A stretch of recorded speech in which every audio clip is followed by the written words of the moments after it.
এই দেখুন আজকে রান্না করতে যাই, রান্নাঘরের অবস্থা খুব খারাপ। কাতলা মাছের কালিয়া করব। এই যে পেঁয়াজটা ভেজে নেব।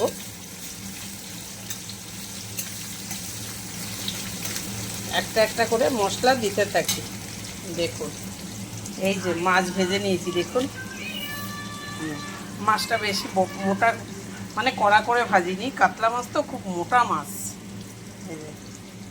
এবার আমি পেঁয়াজটা ভাজি, তারপরে দেখাচ্ছি। হ্যালো, এই দেখুন পেঁয়াজটা লাল লাল হয়ে গেছে।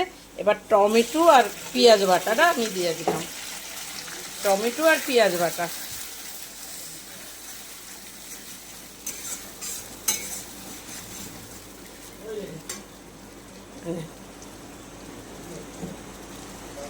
মাংস করতে গিয়ে আমার গ্যাসের অবস্থা খুব খারাপ। এই যে জিরা, একটু ধনে বাটা,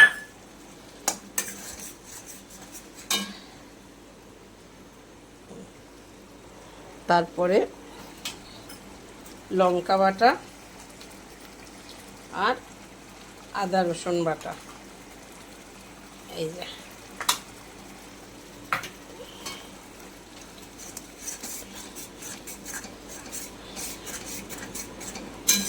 এবার আমি কালিয়াটা দাঁড়ান কষাতে থাকি। মশলাটা কষানো হয়ে গেছে। এবার আমি কষানো হয়ে গেছে তো, এবার একটু টক দই দিয়ে দেবো।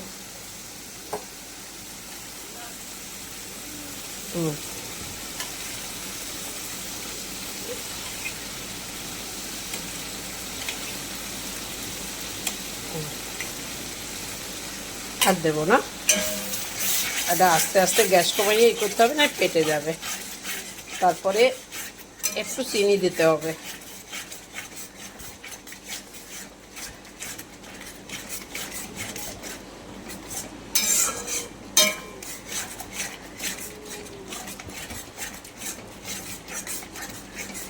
আমি একটু চিনি দেব। এই দেখুন কালিয়াটা একদম হয়ে গেছে, পারফেক্ট হয়ে গেছে একদম।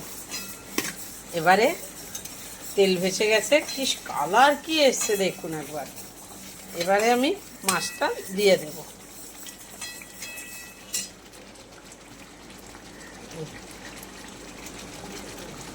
আমি এখানে কষাবার সময় গরম মশলাটাও দিয়ে দিয়েছি।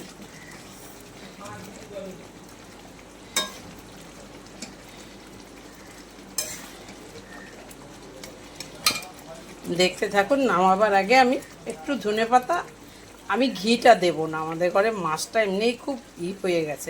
এটা আমার হয়ে গেছে। এবার এই ধনেপাতা দিয়ে একটু নামিয়ে দেব। ঘি দিতে হতো, আমি ঘিটা দেব না, অতিরিক্ত তেল মাছটা, তাই। এই যে এবার নামিয়ে দেবো। কালিয়াটা হয়ে গেছে।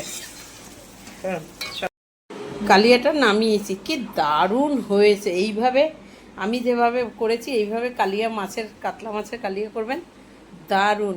জানি না বন্ধুরা কে কোথার থেকে দেখছেন আমার ভিডিওটা, কমেন্ট করবেন, শেয়ার করবেন, একটা করে লাইক করবেন।